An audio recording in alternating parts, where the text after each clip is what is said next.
Hi everyone, it's Gene Calderon here with Gene Calderon Apologetics Ministries, coming to you with another teaching series on our Sunday Science. Today being Sunday, we're going to look at some of the scientific evidence about why we believe what we believe, or even some of the common objections to the Christian worldview or the faith that we have in Christianity. So today what we want to talk about is the idea about how most of our educators seem convinced by the idea that Darwin has explained away any need for God.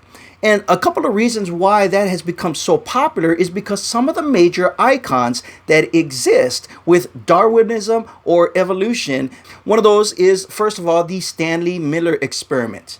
This was a laboratory apparatus by Stanley Miller used back in 1953 to be able to reproduce an atmosphere that was similar to the primitive Earth. And then by shooting electrical sparks to be able to simulate lightning, Miller was able to produce a kind of red goo that he noticed was able to contain amino acids through this experiment. And so the idea would be that there would be no need for God if living organisms could emerge and develop into more complex creatures.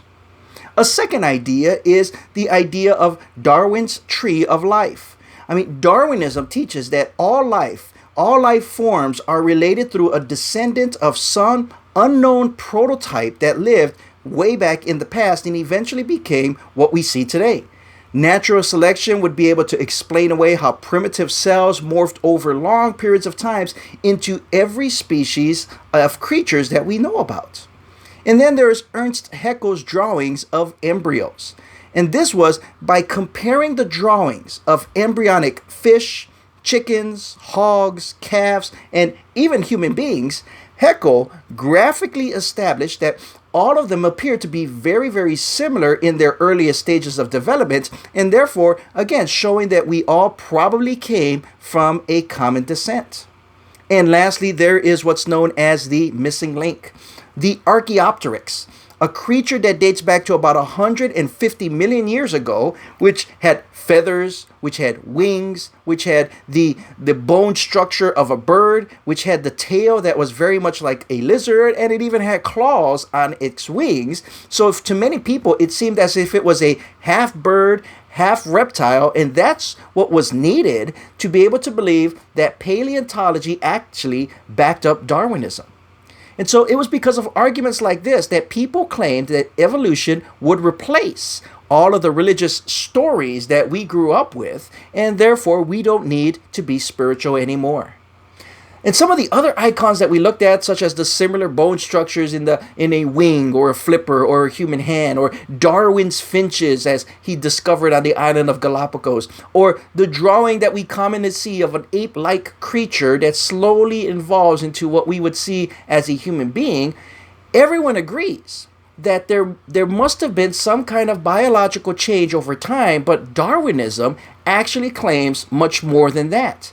Darwinism is the theory that all living creatures are modified descendants of one common ancestor that lived long ago.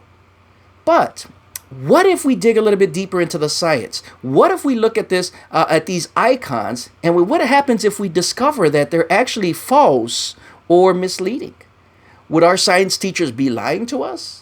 I really doubt that they would intentionally do that, but maybe they are unaware, or maybe it is not as well promoted in our education system, so our teachers maybe can't speak about some ideas other than these typical theories of evolution. So what we're going to do is we're going to take a closer look at some of these icons. We're going to unpack them and see how these icons that so often support Darwinism might be false or misleading. And if they are, what would that tell us about the evolutionary theory? Can we call this good science? Or has it morphed into some kind of mythology or theories that we're so passionate about holding on to that we're not willing to look at any other theories or ideas? It's ironic that Christians are the ones who are constantly accused of being able to do this, but as a Christian, we are going to look at these, and we are going to look at some of the most recent developments by some of the top scholars in the scientific fields today, and see where those conclusions have come to after years of research from the 1950s and earlier compared to 2019. where do we stand on some of these icons? So I hope you follow us over the next few Sundays, and would love to be able to hear some of your questions. What do you think? What are some of the things that you've heard about evolutionary theory or creation theory, or a combination of both? Did you learn these while you were in school or taking a science class, or were there alternate theories that were being offered that you were able to make up your own mind as to which theory you would hold on to? If you have some experiences like that, please share that with us in the comments below. Let us know what you feel, and we'll be able to take a closer look at these again as we go through more Sunday Sciences that will be coming up. My name is Gene Calderon. I am the chapter director of Ratio Christi at Purdue University Northwest. I serve at Freedom Church in East Chicago, Indiana. I'm also on the board for Lake County Right to Life, and just serving Northwest Indiana at many different churches or student groups or youth groups.